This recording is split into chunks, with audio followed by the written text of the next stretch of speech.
Hi friends, నేను మీ శ్రేభిలాషి JS Bavajan. Airtel company కూడా జియో సరసన చేరింది. తమ ధరల టారిఫ్ను పెంచుతూ ఒక ప్రకటన వెల్లడించింది. జూలై 3వ తేదీ నుండి భారతదేశంలో ఎయిర్టెల్ కంపెనీ ప్రతి రీఛార్జ్పై 12.5% నుంచి 20%, అంటే 100కు ₹12.5 నుంచి ₹20 పెంచింది. ఆ రీఛార్జ్ ప్యాక్ బట్టి ఈ ఆఫర్లు వర్తిస్తాయని ఆ కంపెనీ ప్రతినిధులు పేర్కొన్నారు.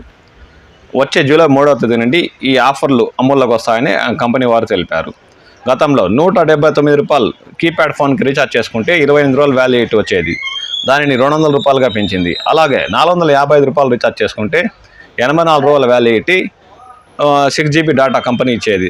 దాని ధరని ఇప్పుడు ₹510 పెంచింది. అలాగే ₹265 కస్టమర్ చేసుకుంటే 1GB డేటా 28 డేస్ వ్యాలిడిటీ ఉండేది. దానిని ₹300గా పెంచింది.